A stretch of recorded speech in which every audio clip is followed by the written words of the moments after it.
आज feel good वाली खबरें आपको हम दिखाएंगे। तो सबसे पहले मौसम की फील गुड की खबर दिखा देते हैं। दरअसल वीकेंड की शुरुआत हो और मौसम खुशगवार हो जाए तो इससे अच्छा और क्या हो सकता है। मौसम के मोर्चे पर गुड न्यूज ये है कि अगले 2 से 3 दिन तक दिल्ली एनसीआर में बारिश की फुहार के साथ साथ मौसम ठंडा ठंडा कूल बना रहेगा। इस खबर के बाद मेरे तो चेहरे पे अभी से मुस्कान आ गई है। मौसम के बदले मिजाज का असर आज ही देखने के लिए मिल गया है। सुबह सुबह दिल्ली एनसीआर में झमाझम बारिश का दौर शुरू हुआ, जिसके बाद मौसम के तापमान में गिरावट दर्ज की गई है। उमस और गर्मी से राहत मिल गई है। तो अगर आपको कोई वीकेंड प्लान बनाना था और आप उमस भरे मौसम की वजह से हिचक रहे थे, तो अब बिल्कुल मत सोचिए, फौरन प्लान बना लीजिए।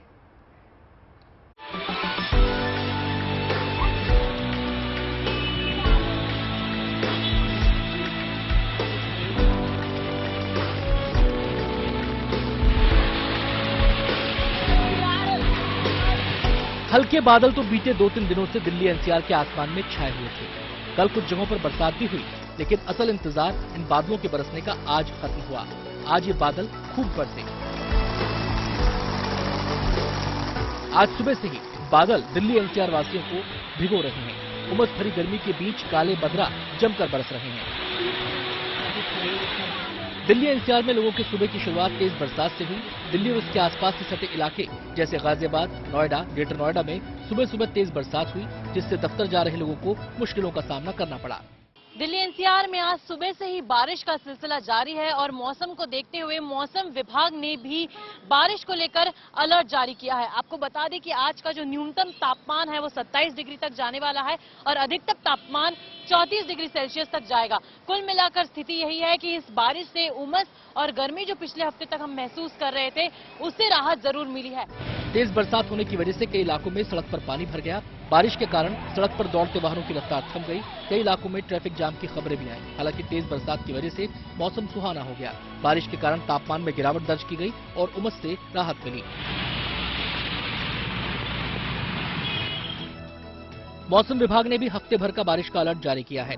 अगले 2 से 3 दिन आसमान में बादल छाए रहेंगे और मध्यम बारिश और गरज के साथ बौछार पड़ने की संभावना है। दिन का अधिकतम तापमान 33 डिग्री सेल्सियस के आसपास रहने की संभावना है। मौसम विभाग के मुताबिक 8 अगस्त तक दिल्ली में बीच बीच में हल्की से मध्यम बारिश होने के आसार हैं। इस दौरान न्यूनतम तापमान में गिरावट होगी। दिल्ली में जुलाई में 286.3 मिलीमीटर बारिश दर्ज की गई, जबकि आमतौर पर इस महीने में 209.7 मिलीमीटर बारिश होती है। वहीं दिल्ली में आमतौर पर अगस्त में सबसे अधिक बारिश होती है। इस महीने औसतन 247.7 मिलीमीटर बारिश होती है।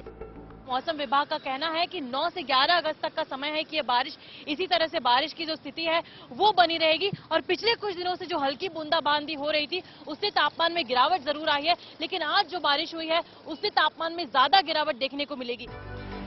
यानी दिल्ली एनसीआर वासियों का इस बार का वीकेंड खुशगवार मौसम और बारिश की फुहारों के बीच बीतने वाला है। दिल्ली से तेजश्री के साथ bureau report, good news today. और अब आपको दिखाते हैं आपकी जेब से जुड़ी फील गुड वाली खबर। दरअसल ये फील गुड खबर है यूपी वालों के लिए, क्योंकि उन्हें आज से सस्ती बिजली की सौगात मिल गई है। जी हाँ, पूरी तस्वीर क्या है वो बता देते हैं आपको। हुआ ये है कि यूपी में बिजली दरों में कटौती का फैसला किया गया है। ये लागू भी हो गया है। अब यूपी में प्रति यूनिट अधिकतम दर 7 रुपए की बजाय 6.5 रुपए प्रति यूनिट हो गई है।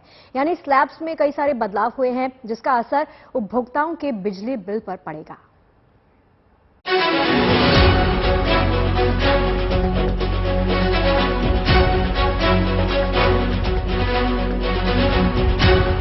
यूपी वालों के लिए खुश होने की बात है, क्योंकि जिस महंगी बिजली ने अब तक बजट बिगाड़ रखा था, वो बिजली अब यूपी वालों को सस्ते में मिलने लगी है। यूपी में आज से बिजली की दरों में कटौती लागू कर दी गई है और इसका सीधा फायदा करोड़ों उपभोक्ताओं को होगा। यूपी में आज से बिजली दरों का नया टैरिफ लागू हो गया है। खास बात यह है कि इस साल के लिए बिजली दरों में कोई बढ़ोतरी नहीं हुई है। सबसे खास बात यह है कि इस बार बिजली की दरों की अधिकतम स्लैब सीमा को भी कम कर दिया गया है और 7 रुपए प्रति यूनिट की दर को भी खत्म कर दिया गया है। यूपी सरकार ने सबसे ज्यादा राहत घरेलू उपभोक्ताओं को दी है। उनके लिए स्लैब में सबसे ज्यादा कटौती की गई है। यूपी में अब तक बिजली की दर की करीब 80 स्लैब थी, जिन्हें घटाकर 59 कर दिया गया है। शहर में रहने वाले घरेलू बीपीएल उपभोक्ताओं की बात करें तो उन्हें 100 यूनिट तक 3 रुपए प्रति यूनिट की दर से बिजली मिलेगी। शहरी उपभोक्ताओं को 100 यूनिट तक 5 रुपए 50 पैसे प्रति यूनिट, 101 से 150 यूनिट तक भी प्रति यूनिट 5 रुपए 50 पैसे ही बिजली मिलेगी। 151 से 300 यूनिट की दर प्रति यूनिट 6 रुपए कर दी गई है और जबकि 300 यूनिट के ऊपर 6.5 रुपए प्रति यूनिट के हिसाब से बिजली मिलेगी। यूपी के गांव में रहने वालों की बात करें तो यहां के उपभोक्ताओं को 0 से 100 यूनिट तक केवल 3 रुपए 55 पैसे प्रति यूनिट देने होंगे, जबकि 101 से 150 यूनिट तक 3 रुपए 85 पैसे प्रति यूनिट की दर से बिजली मिलेगी। वहीं 151 से 300 यूनिट तक 5 रुपए प्रति यूनिट चुकाने होंगे और 300 से ऊपर यूनिट होने पर 5 रुपए 50 पैसे प्रति यूनिट की दर से बिल चुकाना होगा। गांव में रहने वाले घरेलू बीपीएल परिवारों को 100 यूनिट तक 3 रुपए में बिजली दी जाएगी। Abhishek Mishra, Lucknow, good news today. चलिए अब आपको लद्दाख लिए चलते हैं। खुशियों के रंग वहां भी बिखरे हुए हैं और इस खुशी में लद्दाख के लोग झूम रहे हैं, नाच रहे हैं, गा रहे हैं और ये खुशी है खुद की नई पहचान की, वो पहचान जो लद्दाख को धारा 370 खत्म होने के बाद मिली। बिल्कुल, आपको बता दें वो साल था 2019 का, जब आज ही के दिन लद्दाख को केंद्र शासित प्रदेश की नई पहचान मिली थी। लद्दाख के लोग इसके लिए सालों से मांग कर रहे थे, लिहाजा आज का दिन उनके लिए सबसे बड़ी खुशी का दिन है और इसे लद्दाख में उत्सव की तरह सेलिब्रेट किया गया। इस उत्सव में दलाई लामा ने भी शिरकत की।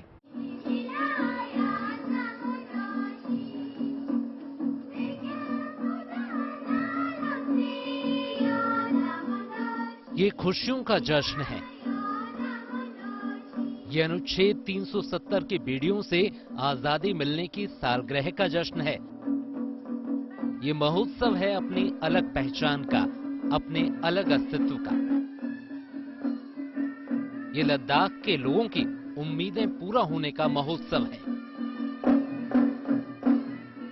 जी हां, केंद्र शासित प्रदेश लद्दाख अनुच्छेद 370 की बेड़ियों से आजादी के 3 साल पूरा होने का जश्न मना रहा है। 5 अगस्त 2019 लद्दाख के लिए बहुत अहमियत रखता है। अनुच्छेद 370 खत्म होने के साथ ही लद्दाख विकास की राह पर तेजी से अग्रसर हो गया। उसे केंद्र शासित प्रदेश के रूप में एक अलग पहचान मिली। यही वजह है कि आज यानी 5 अगस्त 2022 को यहां लद्दाख डे मनाया जा रहा है।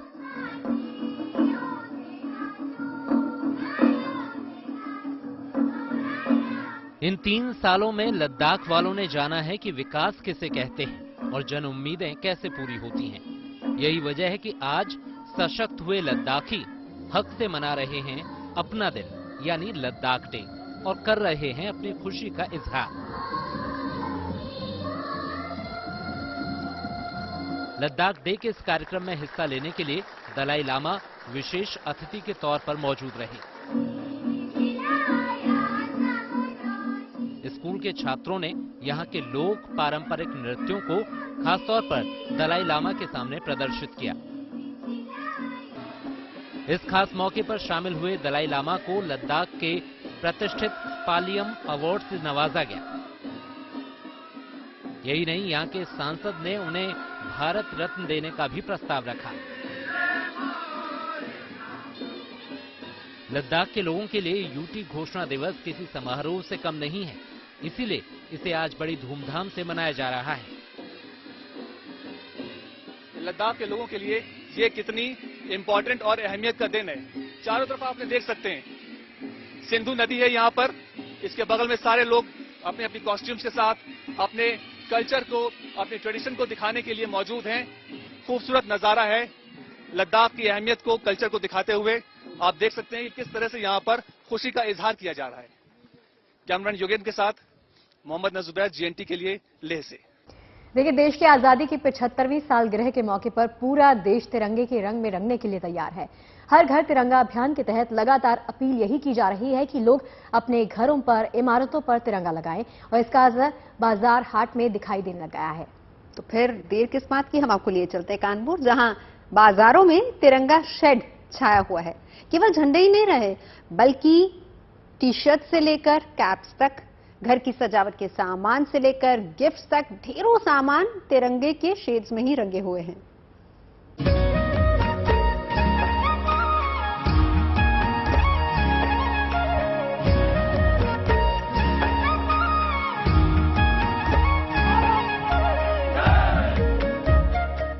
पूरा देश आजादी का अमृत महोत्सव मना रहा है।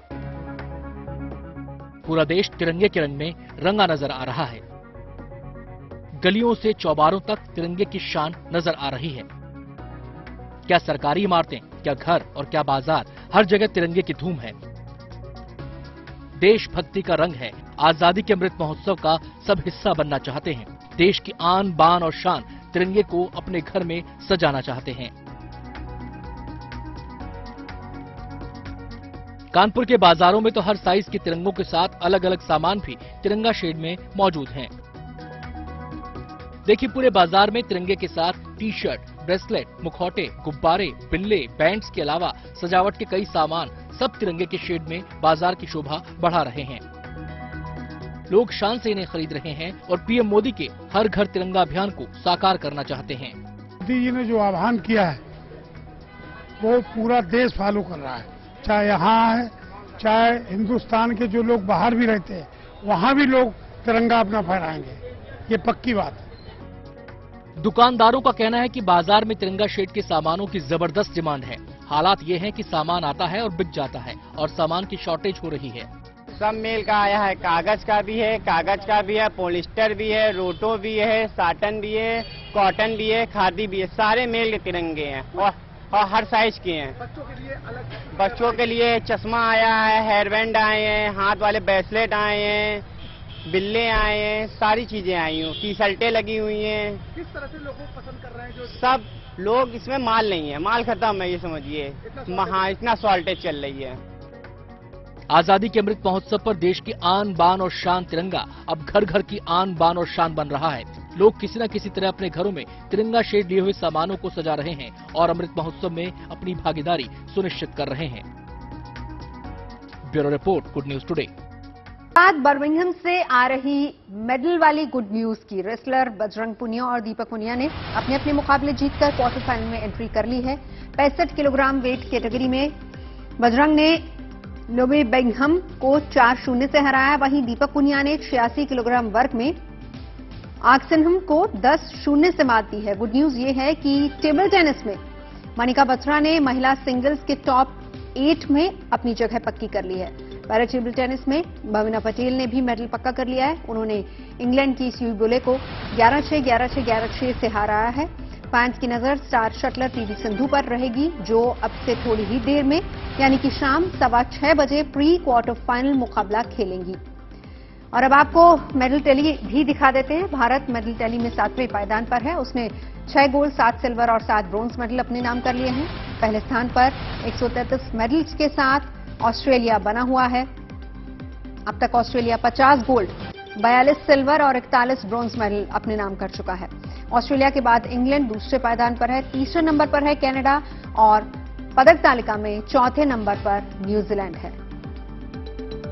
तो सुधीर ने कैसे सुनहरी कामयाबी अपने नाम की है, ये तो आपने देख लिया। हरियाणा के लाल ने भी कमाल कर दिया है। तो घर और गांव का खुशी से झूमना तो लाजमी बनता है। खुशी इसलिए और भी कई गुना बढ़ जाती है क्योंकि पैरा लिफ्टिंग में गोल्ड जीतने वाले सुधीर इकलौते एथलीट बन गए हैं। आपको बता दें कि सुधीर के गांव में इस वक्त जश्न का माहौल है। सुधीर के स्वागत की तैयारियां चल रही है। गोल्ड मेडल जीतने के बाद सुधीर ने इच्छा जताई है कि उन्हें घोड़े पर बैठाकर गाजे बाजे के साथ गांव में लाया जाए, उनका भव्य स्वागत किया जाए। तो तैयारियां शुरू हो गई है। पूरा गांव अपने लाल के लौटने का बेसब्री से इंतजार कर रहा है।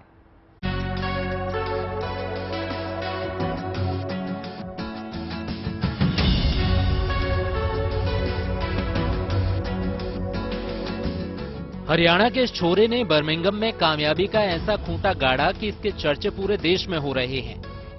कॉमनवेल्थ गेम्स में पैरा पावर लिफ्टर सुधीर ने गोल्ड जीतकर इतिहास रच दिया है। सुधीर ने कुल 212 किलो वजन उठाकर सोने का तमगा जीता है। भारत के लिए पैरा पावर लिफ्टिंग में स्वर्ण जीतने वाले वो पहले एथलीट बन गए हैं, लिहाजा इस कामयाबी पर जश्न तो बनता है। सोनीपत का लाठ गांव अपने इस लाल की कामयाबी पर फूला नहीं समा रहा। घर में मिठाइयां बांटी जा रही हैं। सुधीर के भव्य स्वागत की तैयारियां शुरू हो गई हैं। हमारे बेटे ने पूरा काम कर दिया जी। कितनी खुशी आज आपको? बहुत खुशी है जी। बेटा आएगा, उसके स्वागत की तैयारियां शुरू कर दी गई हैं। हाँ, शुरू कर दी थी तैयारियां। लगातार 7 बार नेशनल गोल्ड मेडलिस्ट रहा है, 2 बार स्ट्रॉन्ग मैन ऑफ इंडिया रहा है, वर्ल्ड चैंपियनशिप में भी सिल्वर मेडल रहा है और 2018 में एशियन गेम में भी ब्रॉन्ज मेडल रहा है और अब 2 महीने पहले ही एशियन चैंपियनशिप में भी ब्रॉन्ज मेडल रहा है और अब कॉमनवेल्थ में गोल्ड मेडल। सुधीर जब यहाँ से कॉमनवेल्थ गया बोल के गया था कि गोल्ड लेके, हाँ बोल तो गया था जी, बिल्कुल गो फॉर गोल्ड था जी। कामयाबी यूं तो सुधीर के लिए कोई नई बात नहीं, लेकिन 7 बार के नेशनल चैंपियन की कामयाबी पर इस बार सुनहरा रंग चढ़ा है। रोज 5 लीटर दूध, चने और बादाम की खुराक और इसके साथ कड़ा अभ्यास, इसी अनुशासित दिनचर्या में सुधीर की कामयाबी का फलसफा छिपा है। हरियाणा के खिलाड़ी इस बार भी कॉमनवेल्थ गेम्स में शानदार प्रदर्शन कर रहे हैं। सोनीपत के लाठ गांव के इस लाल ने भी 7 समंदर पार कमाल कर दिया है, लिहाजा जश्न तो बनता है। बर्मिंघम में नितिन श्रीवास्तव के साथ Pawan Rathi, Sonipat, good news today. Bharat में ना तो टैलेंट की कमी है और ना ही कमिटमेंट की कमी है। अब हम आपको एक टैलेंटेड बच्चे की कहानी बताने जा रहे हैं। ये बच्चा हरियाणा के झज्जर का रहने वाला है। उम्र केवल 12 साल, लेकिन काबिलियत ऐसी कि अच्छे अच्छे कंप्यूटर मास्टर इस बच्चे के आगे पानी भरे। शगुफ्ता जी हाँ, बड़ी ही दिलचस्प कहानी है इस बच्चे की। दरअसल इस बच्चे ने छोटी सी उम्र में बड़ा मुकाम हासिल कर लिया है। अपनी काबिलियत के दम पर 8वीं में क्लास में पढ़ने वाले इस बच्चे ने 1 नहीं 2 नहीं 3 लर्निंग एप्स डेवलप कर लिए हैं। अब देखिए, छोटी सी उम्र में बच्चे के इस कमाल को Guinness book of world records में दर्ज भी किया गया है, सलाम भी किया है उन्होंने, और बच्चे का नाम सबसे छोटी उम्र के ऐप डेवलपर के तौर पर गिनीज बुक में दर्ज भी हो गया है।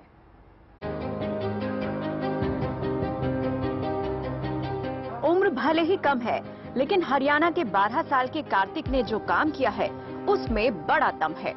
जी हाँ, नवोदय विद्यालय में 8वीं क्लास में पढ़ने वाले कार्तिक ने वो कमाल कर दिखाया है जिसमें कंप्यूटर साइंस के बड़े बड़े जानकारों के पसीने छूट सकते हैं। दरअसल इस उम्र में जबकि काफी बच्चे मोबाइल पर गेम्स खेलने में समय बिता देते हैं, इस छोटे से बच्चे ने ऐप डेवलप करने का काम सीखा और 3 लर्निंग ऐप बना डाले। अपने हुनर की बदौलत इस बच्चे ने सबसे कम उम्र के ऐप डेवलपर के रूप में Guinness book of world record में अपना नाम दर्ज करा लिया है। मेरे नाम ओएमजी बुक ऑफ रिकॉर्ड के 5 record, India youngest app developer, India youngest graphic designer, India youngest author, India youngest digital artist and India youngest graphic designer and India youngest instructor का अवार्ड शामिल है। और वर्ल्ड गिनीज बुक रिकॉर्ड में भी मेरा नाम India youngest app developer के नाम से दर्ज है। कार्तिक ने कोरोना लॉकडाउन के दौरान समय का सदुपयोग करते हुए कोडिंग सीखी और मामूली मोबाइल फोन से ही ऐप बना डाली। इसके पीछे एक बड़ा मकसद है। ये ऐप मैंने गरीब बच्चों की मदद के लिए बनाई है कि सभी गरीब बच्चे एजुकेशन प्राप्त कर सकें। जो अफोर्ड नहीं कर सकते इसको, उनको मैं सबको फ्री देना चाहता हूं और मैं अब तक 45,000 बच्चों को श्राम कार्तिक डिजिटल एजुकेशन ऐप से जोड़ भी चुका हूं। कार्तिक की प्रतिभा को देखते हुए हार्वर्ड यूनिवर्सिटी ने इसे कंप्यूटर साइंस के कोर्स में दाखिला दिया है। तो ये बच्चा अब स्कूली शिक्षा पूरी करने के साथ साथ ऑनलाइन पढ़ाई भी कर रहा है। छोटे से गांव में रहने वाले कार्तिक के पिता खेती करते हैं। पढ़ाई में इनकी लगन को देखते हुए परिवार बेहद खुश है, लेकिन इन्हें सरकार से मदद की दरकार है। जो ये बच्चा कुछ नया कर रहा है पढ़ाई के बारे में या और किसी अपने उसके स्किल के बारे में, तो सरकार या प्रशासन हमें मदद दे और ये बच्चा अपनी ऊंचाइयों को छुए, देश की सेवा करे, देश को आगे ले जाए। ऐसे मेधावी बच्चे की हम हर संभव मदद करेंगे और निश्चित तौर पर ऐसे बच्चे को, ये तो औरों के लिए भी उदाहरण है, तो उस बच्चे को जो यथायोग्य किसी स्थान अवसर पर सम्मानित भी करेंगे और ऐसे बच्चे को हम अन्य बच्चों से बात भी कराएंगे ताकि और लोग भी मोटिवेट हों इससे। उम्मीद है इस होनहार बच्चे की मेहनत रंग लाएगी और इसके सार्थक नतीजे सामने आएंगे। Bureau report, good news today. Bharat Teej त्योहारों का देश है और कई त्योहार तो पूरे देश में हर्षोल्लास के साथ मनाए जाते हैं, लेकिन ढेरों त्योहार ऐसे हैं जो स्थानीय स्तर पर ही मनाए जाते हैं, लेकिन उस राज्य या फिर जगह के लिए उन उत्सवों और पर्वों का बहुत खास महत्व होता है। हम आपको दिखाते हैं ऐसी ही एक उत्सव की रंग। इस उत्सव के रंग दिखाने के लिए अब आपको लिए चलते हैं तमिलनाडु के रामेश्वरम, जहां अम्मान तिरु कल्याणम उत्सव में भारी संख्या में श्रद्धालुओं ने शिरकत की। ये एक सालाना उत्सव है जो तमिल महीने आदि में मनाया जाता है। इस मौके पर विधि विधान से पूजा होती है और अपने प्रभु के दर्शन के लिए दूर दूर से लोग आते हैं। तो आप भी शरीक हो जाइए आस्था के इस पर्व में।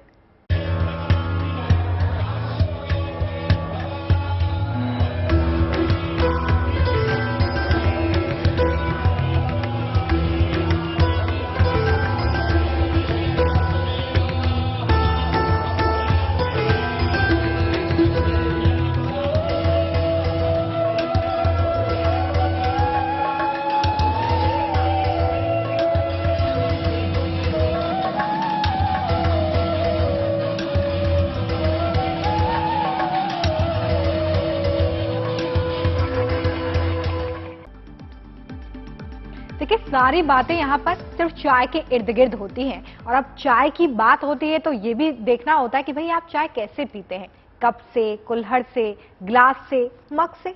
आप सोच रहे होंगे क्या बेतुका सवाल है, चाय का जायका ज्यादा जरूरी है, पीने के तरीके से क्या फर्क पड़ता है? लेकिन फर्क पड़ता है। बिल्कुल, आपको बता दें कि इस पहेली को थोड़ा सा आसान चलिए मैं कर देती हूँ।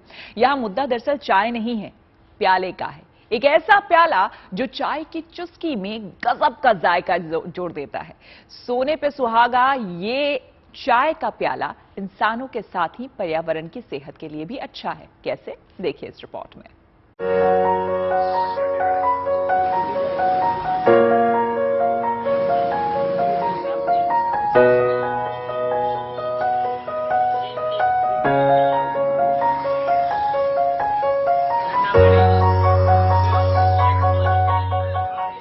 चाय पियो कप खाओ।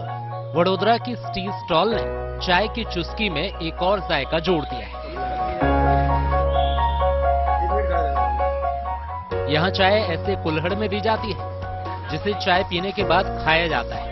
ये कुल्हड़ गेहूं के आटे का बना होता है जिस पर चॉकलेट की कोटिंग होती है। ग्राहकों को ये बिल्कुल बिस्किट के जैसा स्वाद देता है। ये चॉकलेट इसके लिए डालते ताकि लोगों को चाय वो कप खाने में मजा आए, बिकॉज वो कप में गेहूं का बना हुआ होता है तो लोग इतना नहीं खाना पसंद करते। देन जब से मैं इसको डालना शुरू किया तो लोग खाना शुरू कर चुके हैं कप को। इस प्रयोग से दुकानदार तो खुश हैं ही, ग्राहकों में भी ईटेबल कप का क्रेज बढ़ गया है। पेपर, प्लास्टिक या थर्मोकोल के कप से भी पर्यावरण को नुकसान होता है। ईटेबल कप का इस्तेमाल पर्यावरण की सेहत के लिए भी अच्छा है।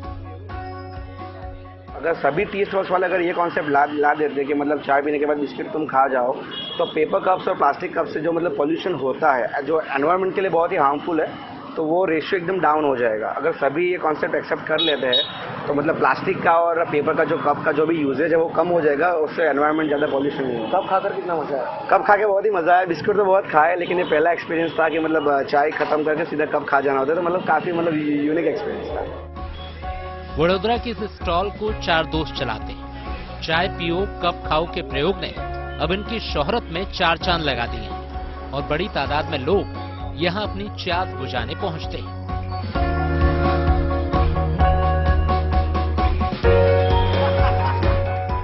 दिग्विजय पाठक, वडोदरा, गुड न्यूज टुडे।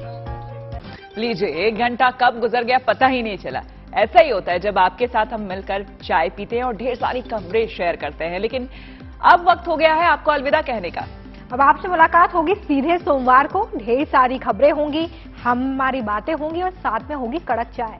तो एंजॉय कीजिए अपना वीकेंड, लेकिन अपनी सेहत का भी ख्याल रखिए।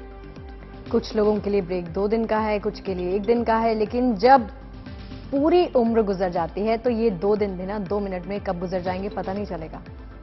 तो खुश रहिए और अपना ख्याल रखिए, आसपास का माहौल भी खुशनुमा बना रखिए। Enjoy your weekend. मंडे मुलाकात होगी।